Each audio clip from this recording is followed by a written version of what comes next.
আসসালামু আলাইকুম, কেমন আছেন আপনারা? নাদিরাজ কিচেনে আপনাদের সবাইকে জানাই স্বাগত।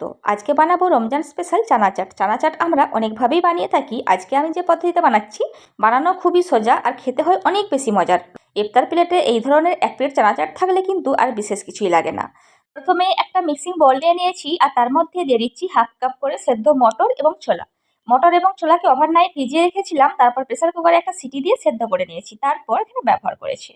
তারপর এখানে দিয়ে দিচ্ছি কিউব করে কেটে রাখা শসা হাফ কাপ। আমি কিন্তু শসা, মটর এবং ছোলা এগুলিকে সমপরিমাণে নিয়েছি। আর 2 টেবিল চামচ মতো কিউব করে ছোট কেটে রাখা দিয়ে দিচ্ছি গাজর। গাজরটা চাইলে আপনারা আরেকটু বাড়িয়েও দিতে পারেন, তবে আমি একটু কম করে দিয়েছি। আর এখানে দিয়ে দিচ্ছি আমি হাফ কাপ কিউব করে কেটে রাখা সেদ্ধ আলু। আলুটাকে আগে সেদ্ধ করে নিয়েছি, দিয়ে এরকম কিউব করে কেটে নিয়েছি, তারপর ব্যবহার করেছি। একটা বড় সাইজের টমেটোকেও আমি ছোট টুকরো করে কেটে নিয়েছি, সেটাকেও দিয়ে দিলাম, দিয়ে খুব ভালোভাবে মিশিয়ে নিয়েছি।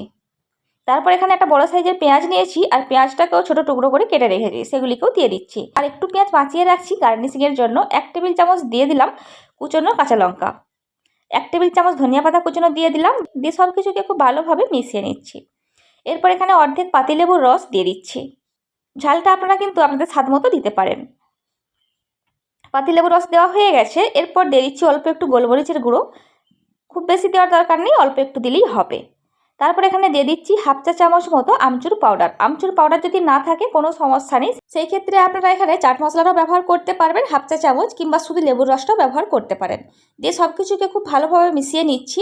এখানে চাইলে আপনারা পুদিনা পাতাটাও দিতে পারেন, তবে আমি আর দিচ্ছি না। সবশেষে দিতে হবে বিট লবণ, তবে আমি এই মুহূর্তে বিট লবণ দিচ্ছি না। ইফতার টাইমটা এখনও মিনিট 15 মতো বাকি আছে।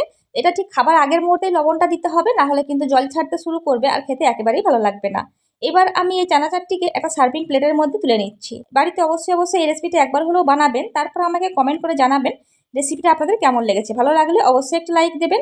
আপনারা ইউটিউব থেকে দেখে থাকলে আমার চ্যানেলটি সাবস্ক্রাইব করতে পারেন, আর ফেসবুক থেকে দেখে থাকলে আমার পেজটিকে ফলো করতে পারেন। ওপর থেকে একটু কুচনো পেঁয়াজ দিয়ে দিচ্ছি, দিয়ে গার্নিশ করে দিচ্ছি। আরও একটি চানা মশলা রেসিপি এবং বেশ কয়েকটি রমজান স্পেশাল রেসিপি আমার চ্যানেলে দেওয়া আছে। আমি ভিডিওর শেষে লিঙ্কগুলি দিয়ে রাখবো, আপনারা চাইলে অবশ্যই দেখে নিতে পারেন।